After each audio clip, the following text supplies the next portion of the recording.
Como congregación, nosotros recibimos una palabra para este tiempo que está en el Salmo 24. De ese salmo no voy a hablar hoy, pero ese es un salmo que habla acerca de los que buscan el rostro del Señor. Y esa fue la palabra que el Señor nos dio para este tiempo. Es decir, el Señor nos quiere convertir en buscadores de su rostro. Y en eso estamos.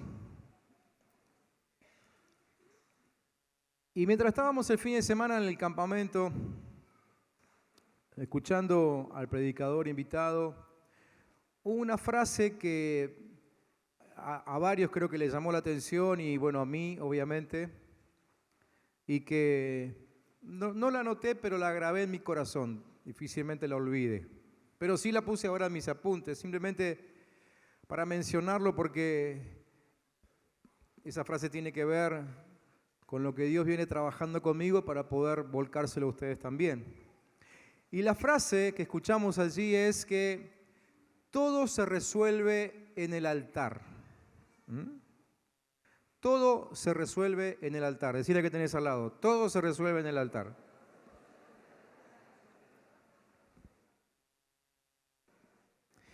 Y cuando estaba orando por estos mensajes, ustedes saben que acabamos de terminar una serie de mensajes que tiene que ver con principios de vida. Están todos ahí en el canal. Orando y pidiéndole a Dios dirección para lo que haya que transmitir ahora en este tiempo, le puse como título esa frase a una serie que todavía no está escrita, porque se va escribiendo día a día, ¿no? Y domingo a domingo. Pero creo que esa frase nos está adelantando algo importante. Y lo que nos está adelantando es que Dios nos está llamando al altar. Dios está llamando a su pueblo, a su iglesia, a que vuelva al altar. Y quiero leerles este texto que aparece allí en la pantalla, en el primer libro de Reyes, capítulo 18. Es una historia bastante conocida. Primer libro de Reyes, capítulo 18. Allí dice que durante el tercer año de la sequía, estamos hablando de lo que sucedía en medio del pueblo de Israel, el Señor dijo a Elías: preséntate ante el rey Acab y dile que pronto enviaré lluvia. Entonces Elías fue a ver al rey Acab. Mientras tanto, el hambre se hizo muy intensa en Samaria. Versículo 17. Cuando Acab vio a Elías, exclamó: ¿así que realmente tú eres el alborotador de Israel? Y Elías respondió: yo no le he causado ningún problema a Israel. El rey Acab se lo había dicho porque Elías fue el que profetizó, obviamente de parte de Dios, que no llovería durante 3 años. Y eso es lo que estaba sucediendo. 3 años y medio en realidad. Tú y tu familia, le dice Elías al rey Acab, son los alborotadores, porque se negaron a obedecer los mandatos del Señor y en cambio han rendido culto a las imágenes de Baal. Ahora convoca a todo Israel para que se reúna conmigo en el monte Carmelo junto con los 450 profetas de Baal y los 400 profetas de Acera, a quienes Jezabel mantiene. Entonces Acab convocó a todos los israelitas y a los profetas al monte Carmelo. Elías se paró frente a ellos y dijo: ¿hasta cuándo seguirán indecisos, titubeando entre 2 opiniones? Si el Señor es Dios, síganlo. Pero si Baal es el verdadero Dios, entonces síganlo a él. Sin embargo, la gente se mantenía en absoluto silencio. Entonces Elías le dijo: yo soy el único profeta del Señor que queda, pero Baal tiene 450 profetas. Ahora, traigan 2 toros, Los profetas de Baal pueden escoger el toro que quieran, que luego lo corten en pedazos y lo pongan sobre la leña de su altar, pero sin prenderle fuego. Yo prepararé el otro toro y lo pondré sobre la leña del altar y tampoco le prenderé fuego. Después invoquen ustedes el nombre de su Dios y yo invocaré el nombre del Señor. El Dios que responda enviando fuego sobre la madera, ese es el Dios verdadero. Y toda la gente estuvo de acuerdo. Así que Elías dijo a los profetas de Baal: empiecen ustedes porque son muchos, escojan uno de los toros, prepárenlo e invoquen el nombre de su Dios, pero no le prendan fuego a la leña. Entonces ellos prepararon uno de los toros y lo pusieron sobre el altar. Después invocaron el nombre de Baal desde la mañana hasta el mediodía, gritando: oh Baal, respóndenos. Pero no hubo respuesta alguna. Entonces se pusieron a bailar, cojeando alrededor del altar que habían hecho. Cerca del mediodía, Elías comenzó a burlarse de ellos. Tendrán que gritar más fuerte, se mofaba. Sin duda que es un Dios, tal vez esté soñando despierto o quizás esté haciendo sus necesidades. Seguramente salió de viaje o se quedó dormido y necesitaba que alguien lo despierte. Así que ellos gritaron más fuerte y, como acostumbraban a hacer, se cortaron con cuchillos y espadas hasta quedar bañados en sangre. Gritaron disparates toda la tarde hasta la hora del sacrificio vespertino, pero aún no había respuesta. Ni siquiera se oía un solo sonido. Entonces Elías llamó a la gente: vengan acá. Así que todos se juntaron a su alrededor mientras él reparaba el altar del Señor que estaba derrumbado. Tomó 12 piedras, una para representar a cada tribu de Israel, y usó las piedras para reconstruir el altar en el nombre del Señor. Luego cavó una zanja alrededor del altar con capacidad suficiente para 15 litros de agua. Apiló la leña sobre el altar, cortó el toro en pedazos y puso los pedazos sobre la madera. Luego dijo: llenen 4 jarrones grandes con agua y echen el agua sobre la ofrenda y la leña. Una vez que lo hicieron, les dijo: háganlo de nuevo. Cuando terminaron, les dijo: háganlo por tercera vez. Así que hicieron lo que les dijo y el agua corría alrededor del altar, tanto que hasta colmó la zanja. A la hora que solía hacerse el sacrificio vespertino, el profeta Elías caminó hacia el altar y oró: oh Señor, Dios de Abraham, de Isaac y de Jacob, demuestra hoy que tú eres Dios en Israel y que yo soy tu siervo. Demuestra que yo he hecho todo esto por orden tuya. Oh Señor, respóndeme. Respóndeme para que este pueblo sepa que tú, oh Señor, eres Dios y que tú los has hecho volver a ti. Al instante, el fuego del Señor cayó desde el cielo y consumió el toro, la leña, las piedras y el polvo, hasta lamió todo el agua de la zanja. Cuando la gente vio esto, todos cayeron rostro en tierra y exclamaron: el Señor es Dios. Sí, el Señor es Dios. Entonces Elías ordenó: atrapen a todos los profetas de Baal, no dejen que escape ninguno. Los agarraron a todos y Elías los llevó al valle de Sison y allí los mató. Luego Elías dijo a Acab: vete a comer y a beber algo, porque oigo el rugido de una tormenta de lluvia que se acerca. Israel vivía una de sus peores crisis. Imagínense 3 años sin llover en un lugar desértico como ese, ¿no? Y esa crisis de sequía obviamente acarreaba un montón de cosas. Hambre, por supuesto, ¿no? La gente estaba con hambre. Y todo eso tenía que ver con que Israel se había alejado de Dios. Ahora, Elías dice que la lluvia estaba por llegar y así que los convoca al altar. Los llama a todos a acercarse al altar. Los llevó a ver el altar y no los llevó allí solamente para adorar a Dios o para restaurar el culto, sino también para que vean y entiendan su estado espiritual. Elías necesitaba que el pueblo vea lo que quedaba del altar. Obviamente estaba totalmente destruido, hacía muchísimo que no se usaba.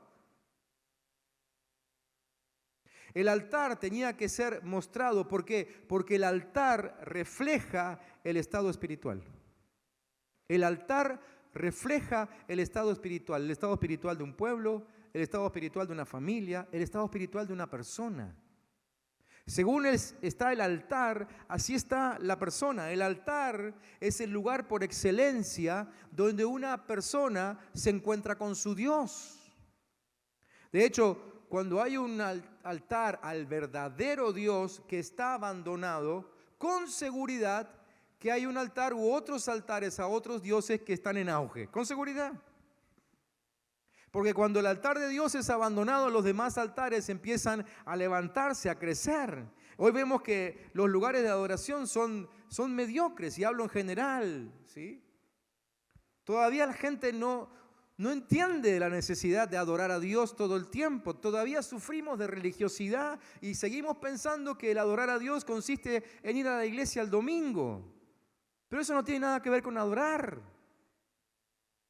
Entonces, como el altar de Dios está venido a menos, hay otros altares que están creciendo y que están en pleno auge. Por ejemplo, el crecimiento de las adicciones hoy por hoy es perfecto. Bueno, ese es un altar. Es un altar del Dios de la pasión desordenada, del deseo carnal, ¿sí? El crecimiento de la inmoralidad es sublime, ¿no es cierto? Nada crece tanto como la inmoralidad. Es el altar de un Dios. El culto a la muerte está impecable. Y cada día se lo promociona más todavía. Altar de otro Dios. Entonces, cuando el altar de Dios se viene abajo, con seguridad hay otros altares que empiezan a crecer. Así como la condición de Israel era un reflejo de su condición espiritual, lo externo de nuestras vidas siempre es un reflejo de lo interno. Afuera siempre estamos mostrando cómo estamos adentro, ¿sí? Tarde o temprano podemos ser un poquito más artistas que otros y disimular un poco más de tiempo que otros, pero tarde o temprano lo de afuera termina mostrando qué está pasando adentro. Lo externo muestra el altar que está en nuestro corazón. El domingo pasado, Daniel lo repitió varias veces en su mensaje. ¿Cómo era el texto? ¿Dónde está tu tesoro? Allí está tu corazón. ¿Sí? Donde está tu tesoro, ahí está tu corazón, que no es ni más ni menos que decir que donde esté nuestro Dios, allí estará nuestro altar. ¿Sí? Y ese será el altar que en mejores condiciones se vea. Por eso, aquel que no está adorando a Dios en un altar de su corazón, empieza a manifestar altares carnales. Y entonces es cuando empezamos a conocer a fulano o a mengano como, no sé, como un ambicioso, como un pervertido, como, no sé, como lo que sea, ¿no? Y tantos rótulos que le ponemos a la gente. ¿Por qué? Porque estamos viendo por fuera lo que en realidad está pasando por dentro. El altar siempre habla de prioridades, ¿sí? El altar siempre habla de prioridades. Y cuando nos encontramos con un altar olvidado, estamos frente a un cambio de prioridades. Cuando Dios deja de ser nuestra prioridad, otras cosas comienzan a entretenernos y a tomar el lugar de Dios. Ya no tenemos la misma dedicación y lentamente vamos abandonando aquellas cosas que hacíamos para Dios. El altar comienza a caerse, a desmoronarse, a derrumbarse. Yo sé que vivimos hoy en medio de demasiadas presiones, pero ¿qué es lo primero en nuestras vidas? ¿Qué es lo primero? ¿Qué es lo primero en nuestras vidas? Me gustaría saber. ¿Cuántos aquí comienzan el día adorando a Dios? ¿Cuántos comienzan el día adorando a Dios? Adorando, dije, no pidiendo. ¿Saben por qué? Porque mucha gente comienza su día pidiendo a Dios protección, pero ni ahí está cerca de hacer la voluntad del Padre. Así que eso es ni más ni menos que fetichismo. Pero ¿cuántos comienzan el día adorando? Y se toman un tiempo cada día. No el domingo, que es cuando, bueno, nos podemos levantar más tarde, tenemos un poquito más de tiempo y entonces ponemos música cristiana o cantamos un poco. No, cada día, en medio de las presiones. ¿Cuántos adoramos a Dios como primer acto cuando nos levantamos? ¿Cuántos buscan a Dios antes que en cualquier otra cosa la resolución de sus conflictos? Generalmente Dios termina siendo el último al que recurrimos cuando ya no damos más, ¿no? El día a día en nuestro trabajo, aquí en la iglesia, en la oficina, nos muestra que Dios no es el único auxilio en la tribulación. No lo es. Por cómo llega la gente a la consejería, los conflictos, cuales sean, se intentan resolver primero con desahogos netamente humanos, demasiado humanos. Una relación que no funciona se intenta arreglar con otra relación. Un negocio que no funciona se intenta arreglar con otro negocio, ¿sí? Una conducta que no se consigue modificar se intenta arreglar pagando un profesional. Y no tengo nada en contra de los profesionales, y menos en contra de aquellos profesionales a los cuales Dios te mandó porque le fuiste a consultar a Él primero. ¿Cuántos me están entendiendo? Porque Dios sí puede mandarte a alguien que te atienda. Pero no podemos transar. Dios tiene que ser nuestro primer recurso. Si no, Él no es nuestro único auxilio en la tribulación. Aún aquí entre nosotros, muchas veces lo único que hacemos es orar con las personas que vienen, ¿no? A pedir consejo o pedir una entrevista. No estoy hablando solamente de lo que nos pasa a los pastores, le pasa a todos los líderes de la congregación. Que lo único que hacemos con la gente que viene es orar, y cuando se van decimos, qué lástima, ¿no? Qué lástima que en vez de pedir una entrevista con nosotros, no pidió una entrevista directamente con Dios. Perdió el tiempo al venir aquí. Probablemente nuestra oración le hizo bien, quiero creer que sí. Pero podría haberlo resuelto sin venir aquí. ¿Saben cuántas veces hemos usado la frase en alguna entrevista diciendo, uy, mira, justo el miércoles oramos por ese tema? Justo en la escuela de vida trabajamos eso. Eso lo predicó el hermano fulano de tal en el culto pasado. ¿Qué, no estuviste? Ese tema lo trabajamos en el campamento. Tendrías que haber mandado a tu hijo. Pero ¿por qué tenemos ese tipo de entrevistas? Porque Dios no es nuestro único auxilio en la tribulación. Y llegamos a buscar consejo cuando ya no hay opciones, o muy pocas. Y entonces dependemos sí o sí de un milagro. Sé que estoy siendo duro, hoy voy a ser duro un poquito. ¿Me permiten ser un poquito duro esta noche? Sé que estoy siendo duro, pero Elías no fue blando cuando terminó aniquilando a los profetas de Baal. Y esta noche yo quisiera aquí aniquilar unos cuantos profetas del infierno, y no hablo de gente. Amén. En medio de todo necesitamos buscar a Dios primero. El versículo 31 dice que Elías tomó 12 piedras. Él iba a restaurar el altar, ¿sí? Así que dice que tuvo que elegir 12 piedras nuevas. ¿Cuándo se cayeron las piedras anteriores? Es que un altar, al estar abandonado, las piedras empiezan a caer. Las piedras se habían desmoronado por el paso del tiempo. En realidad, la lluvia, el viento, que son símbolos de crisis en la Biblia. ¿Se acuerdan de Mateo 7? La parábola de los dos constructores. El viento y la lluvia eran símbolos de crisis. Muy bien, la lluvia, el viento van pegando contra las piedras y las piedras se van desarmando. Algunas ruedan montaña abajo, otras quedan distribuidas ahí sin sentido alguna, y otras directamente se desgranan, se deshacen. Insisto, efecto de las crisis que tenemos que atravesar. Entonces necesitamos piedras para poder recomponer el altar. Si estamos entendiendo este mensaje, quiero que te grabes esto: necesitamos piedras para recomponer el altar, porque las piedras son las que dan sustento al altar, son la base del altar. El altar no se puede levantar en el aire, no se puede poner simplemente la madera y el toro encima. El altar se levanta sobre un fundamento de piedras, y las piedras son nuestras convicciones. Las piedras son nuestras convicciones. El altar se levanta sobre convicciones firmes que nosotros tengamos. La vida devocional se edifica sobre convicciones. Y cuando hablo de vida devocional, no estoy hablando de esos 10 minutos que te tomás cada día para leer la Biblia. Y mucho menos estoy hablando de ese tu alimento diario que recibís por WhatsApp cada mañana.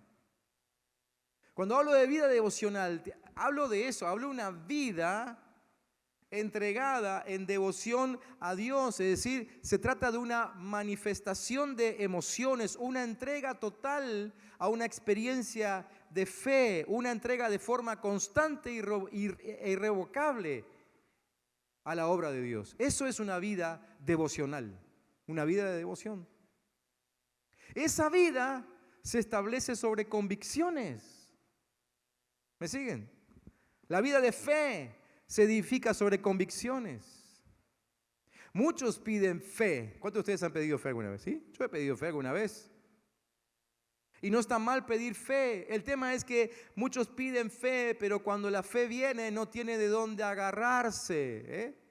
Es como que le echen justamente agua encima de esas piedras que están desordenadas. El agua va a filtrar y va a desaparecer. Y así pasa con nuestra fe.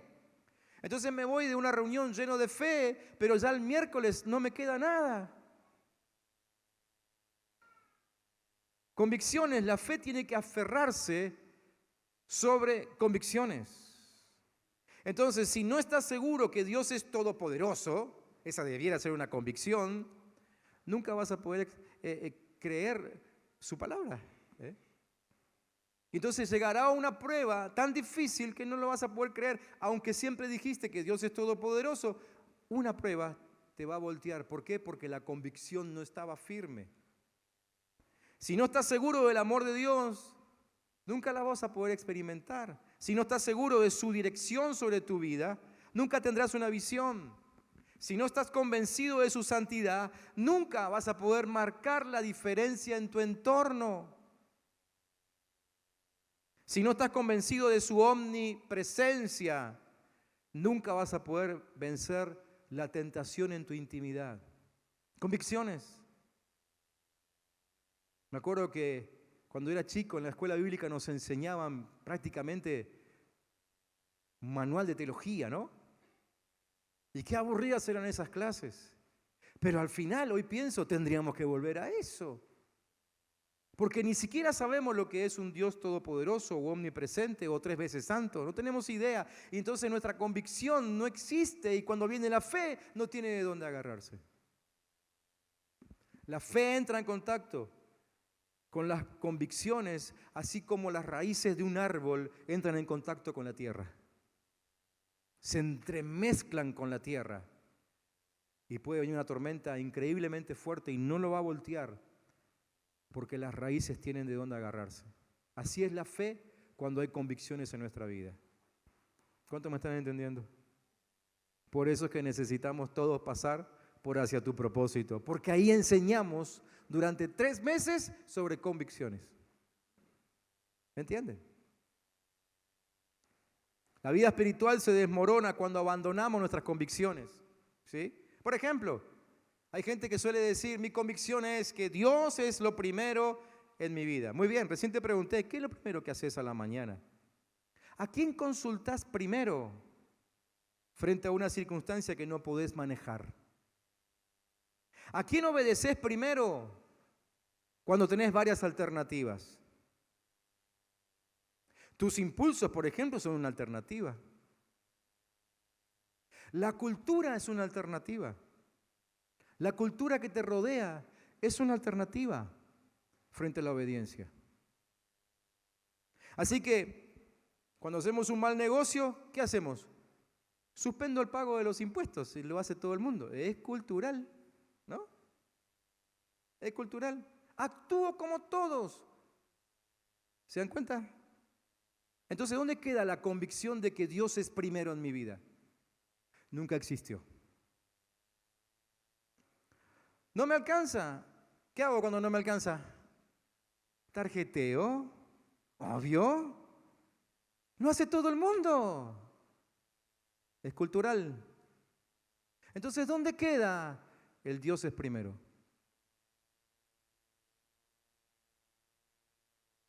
¿Me siguen? El altar se desmorona por nuestra dejadez. La dejadez nos hace otorgar concesiones en nuestras vidas. Concesiones, pequeñas concesiones. Y las pequeñas concesiones empiezan a hacer tambalear el altar. Las pequeñas concesiones son el comienzo del desmoronamiento de la vida espiritual. Cosas que teníamos firmes o que pensábamos que estaban firmes, pero en realidad son ambiguas. Por ejemplo, nuestra relación con el pecado. Nos gusta. Así que distorsionamos las consecuencias. Cuando lo hace el otro está muy mal, pero si lo hago yo, lo acomodo. Bueno, en realidad, lo que me pasó, ¿sí? Participamos en ciertas conversaciones que no son dignas. Participamos en ciertos rituales culturales. Rituales culturales como los festejos, por ejemplo. Como los festejos. ¿Te fijaste cómo festejás? ¿Cómo festejás a la hora de festejar un cumpleaños, una despedida de soltero, un casamiento, no sé, lo que sea que festejes? Hace falta, digo yo, festejar como lo hace el mundo. Hace falta festejar como lo hace el mundo. No podemos ser creativos a la hora de festejar. ¿Cuándo fue la última vez que cuando tuviste que festejar una victoria, llamaste a tus amigos y le dijiste, muchachos, muchachas, vengan, hagamos un culto de adoración y alabanza al Rey que me dio la victoria? ¿Qué hacemos cuando terminamos de construir la casa? Un asado, obvio. ¿No? Años pidiéndole a Dios y jorobándole la paciencia a los hermanos de intercesión porque tengo que construir la casa. Terminamos la casa y ¿qué hacemos? Un asado con los albañiles. Que además de cobrar, se comen tu asado. ¿Y los que oramos? Pero ¿cómo no vas a hacer el asado? Es cultural. En Argentina se estila.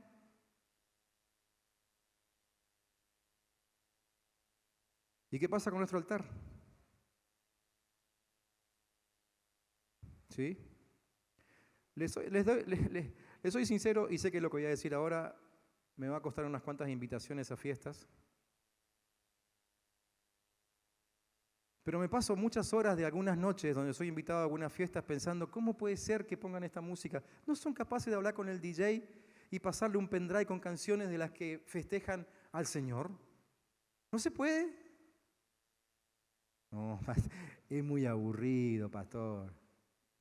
No sé, yo la pasé bárbaro con los chicos en el campamento y no cantamos ninguna canción aburrida. ¿Necesitamos hacer lo que hace el mundo? ¿Tenemos que festejar como ellos? Y no tengo tiempo para explayarme. Tengo un cuadernillo de 48 páginas, esa tipo América, lleno de cosas que hacemos porque lo hace el entorno, la cultura. Y nunca pensamos en que se podía hacer diferente.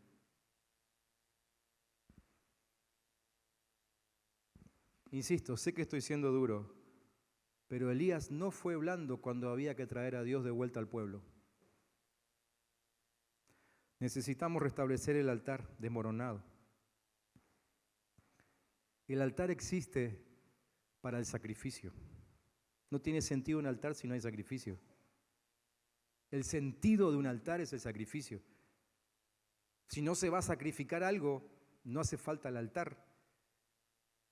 El altar tiene su sentido en el sacrificio. Donde no hay sacrificio, no hay altar. Y el apóstol Pablo fue claro cuando nos dijo que el sacrificio somos nosotros, ¿no? Romanos 12. Nosotros somos el sacrificio. Entonces, cuando nosotros dejamos de sacrificarnos, dejamos de rendir nuestra vida, nuestras pasiones, nuestras ambiciones, nuestros deseos al Señor, empezamos a abandonar el altar y el altar empieza a desmoronarse. ¿Por qué? Porque un altar sin sacrificio no tiene sentido. Nadie usa un altar si no hay sacrificio. ¿Me están entendiendo, sí?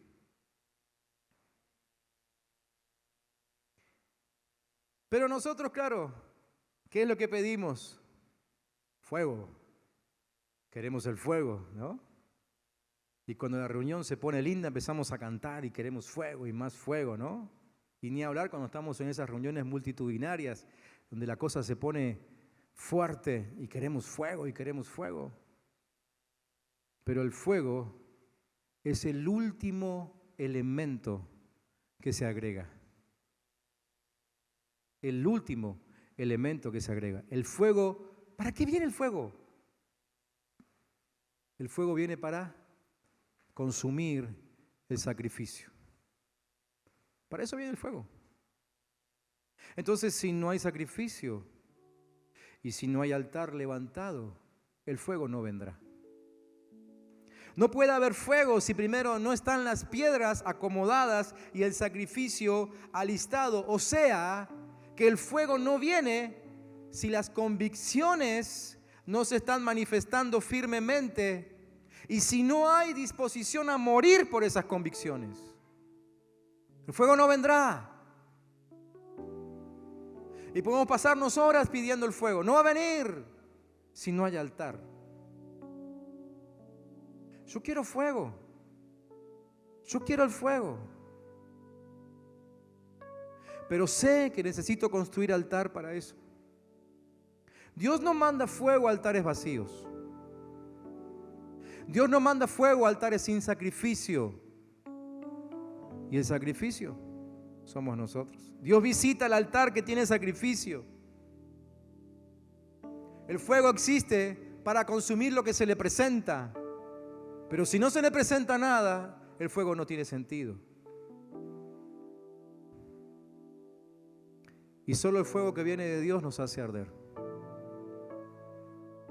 Podemos meterle nuestro propio fuego, Podemos animarnos entre nosotros. El quien dirija aquí arriba quizás pueda alentarnos. Pero si ese fuego que estamos recibiendo como aliento no viene de Dios, es simplemente un fuego extraño. Los hijos de Aarón fueron castigados y muertos por presentar un fuego extraño delante de Dios. Cuando el altar está abandonado, el fuego deja de arder. Entonces, no te extrañes que en tu vida no haya pasión y no haya motivación. Como nunca antes estamos escuchando esa frase, estoy desmotivado. ¿Ustedes la escucharon? Quizás se la escucharon a ustedes mismos, ¿no? Estoy desmotivado, no siento pasión. Es que la pasión y la motivación vienen cuando hay fuego y el fuego viene cuando hay altar. No te extrañes si estás desmotivado, porque si tu altar quedó abandonado y se destruyó, la pasión definitivamente no va a aparecer. Y lo que te parezca pasión va a durar horas. No te extrañes de que en tu casa tus hijos estén apuntando para otro lado. Si no hay altar en casa, no hay ninguna seguridad de que nuestros hijos quieran seguir al Señor. No hay. No te extrañes, si no hay altar, de que regresen los antiguos pecados. Otra cosa que estamos empezando a ver cada vez más. No sé qué me pasó. Hacía mucho que no caía en esto. Pero acá estoy otra vez. ¿Qué pasó? Lo que pasó es que el altar fue abandonado. No te extrañes, si no hay altar, de que ya no sientas la mano de Dios en tus espaldas. No te extrañes.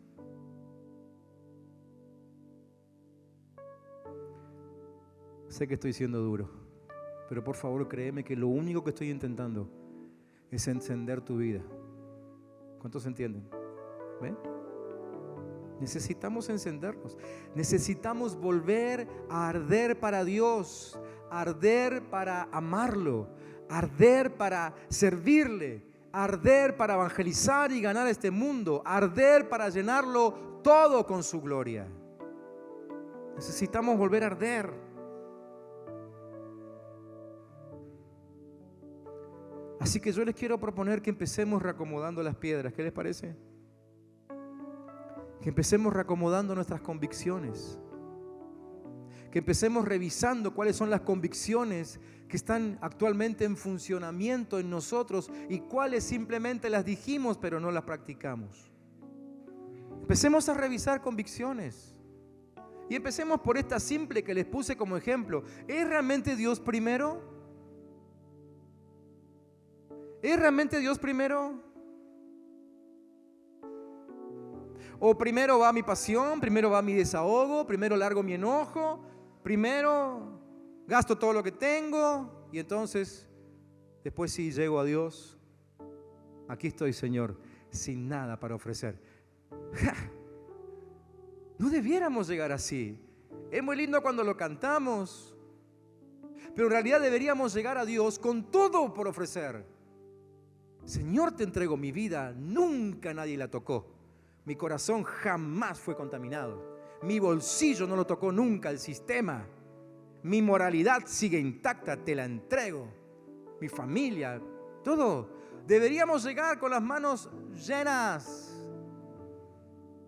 Es muy poético decir que llegamos al Señor con las manos vacías, pero solamente se está manifestando que nuestro altar se vino abajo. Por eso llegamos así.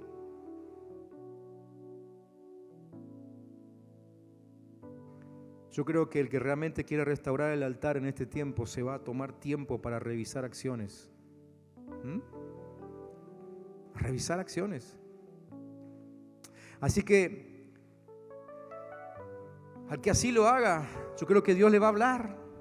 Yo creo que Dios le va a hablar para mostrarle lo que definitivamente no es suyo, lo que no es de su agrado. Por favor, en nombre de Jesús les pido, tómense tiempo para acomodar las piedras. Tómense tiempo. ¿Qué concesiones han hecho? Tómense tiempo a ver cuánto se metió la cultura en casa, a tal punto de que lo que hacemos ni remotamente aparece en la Biblia. Tómense tiempo, por favor, y vean cuántos temores del mundo están afincados en su casa. Tómense tiempo, por favor, y revisen cuántas de las estrategias del mundo están usando actualmente. Estrategias en las relaciones, estrategias en los negocios. ¿Son esas estrategias de Dios? ¿O son las que aprendí en la calle? ¿Vieron otra frase que parece que a nosotros, los hombres, nos hace más machos? Te lo aprendí en la calle. ¿Qué te puede enseñar la calle contaminada con el sistema? Pero ¿cómo nos avergüenza decir, no, esto me lo enseñaron en la iglesia? ¿Por qué no?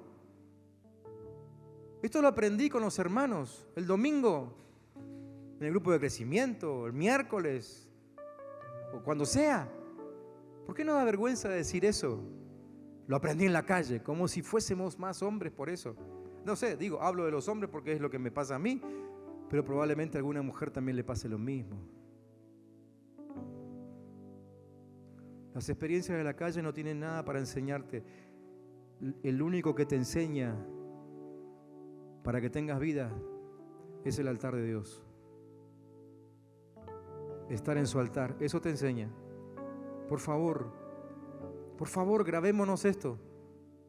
Todo se resuelve en el altar. ¿Te está yendo mal en casa? ¿Dónde se resuelve? En el altar. ¿Te va mal en el negocio? ¿Dónde se resuelve? ¿Te va mal en las relaciones? ¿Dónde se resuelve? ¿A las piñas? ¿A los sartenazos? ¿A los gritos? ¿Escondido en tu habitación? ¿Dónde se resuelve? En el altar. Todo se resuelve en el altar. Necesitamos volver a construir el altar. Iglesia, yo quiero convocarlos a reconstruir el altar. ¿Cuántos de ustedes estarían dispuestos a trabajar con algunos que ya dijimos sí a restaurar el altar en este tiempo? Si estás dispuesto, pero mira que cuesta, Acuérdate que el sacrificio, ¿quién es? ¿Quién es el sacrificio? Yo.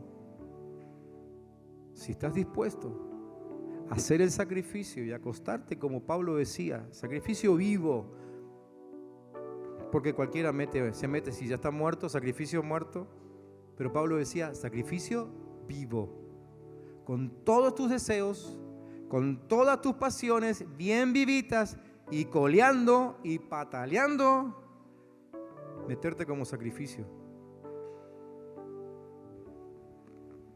Si estás dispuesto, yo te invito a que te pongas de pie.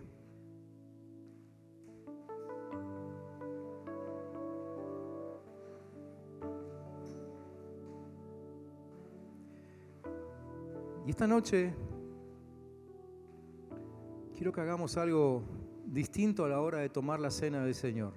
Lo explico siempre, así que ustedes ya saben qué significa la cena y por qué tenemos esta mesa aquí, que es simplemente, para el que no sabe o quizá viene por primera vez, una mesa donde nos encontramos con el Señor. Representa su sacrificio. Así que, mientras los hermanos del equipo ministerial van pasando aquí para ayudarnos, esta va a ser la consigna esta noche para tomar la cena del Señor. Yo te voy a pedir que no te apures en pasar al frente, sino que mientras estamos ministrando aquí con los chicos y adorando al Señor como quien está en un altar, puedas ir rindiendo tu vida, puedas ir declarando que estás listo para levantar un altar, que querés hacer el sacrificio, que te querés esforzar realmente, que querés restaurar el altar en tu vida, en tu casa, en tu negocio, en donde estés. Y cuando tengas eso decidido, pasá aquí al frente, sin hablar con nadie, porque estamos a solas delante de Dios en este instante. Pasá aquí al frente, tomá el pan, tomá la copa y seguí solo. Apartate por ahí y tené tu tiempo de oración, de adoración, seguí cantando. No tenemos apuro para irnos. Que se tiene que ir, obviamente, está en libertad. Pero no tenemos apuro y vamos a levantar aquí un altar de adoración delante de la mesa del Señor, ¿les parece? Pero por favor, a solas con el Señor, no converses con nadie. Siempre les decimos, traten de pasar con su familia. Hoy no, hoy es personal. Tu familia luego va a cosechar el fruto de eso. Hoy es personal. Pasá, tomá el pan, tomá la copa, orá. Si querés, te podés arrodillar en algún lugar del edificio, ¿sí? Y los demás, si vemos a alguno que está ahí arrodillado o solo, no molestemos. Por favor, hermanos, ujieres, yo sé que son muy voluntariosos, no me junten las sillas, por favor, no las junten. Vamos a dedicarnos a adorar y levantar un altar. Hoy es el principio. Hoy no creo que quede construido el altar definitivamente. Pero vamos a seguir mañana y el martes y el miércoles y el domingo volvemos aquí para recibir otra palabra que nos edifique y nos enseñe cómo seguir armando el altar, y volvemos, insistimos. Miren, Elías sabía que Dios iba a mandar fuego, era su convicción, pero no sabía cuándo. Dios podía haber mandado fuego al amanecer, después que Elías orara toda la madrugada. ¿Lo podía hacer o no? Sí, por supuesto, es Dios y Elías no iba a dudar de eso y seguiría orando. Pero parece que Dios estaba conmovido por las convicciones de Elías. Y ni bien empezó a orar, ya el fuego bajó. No prometo eso esta noche. Lo que sí sé es que el fuego bajará. El fuego bajará siempre y cuando haya altar. Cerrá tus ojos. Si te sirve levantar las manos al cielo, a mí me sirve porque como que me estira, más allá de mis posibilidades. Decirle: Señor, quiero estar en tu altar. Yo quiero levantar un altar. Yo necesito arreglar cosas en mi vida, en mi familia, en mi negocio, pero entiendo que no las voy a arreglar si no hay altar.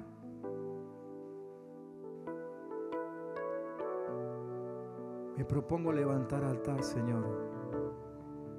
Preparamos un lugar para que vengas a reinar. te preparamos un lugar para que puedas disfrutar. Decilo otra vez, te preparamos un lugar para que vengas a reinar.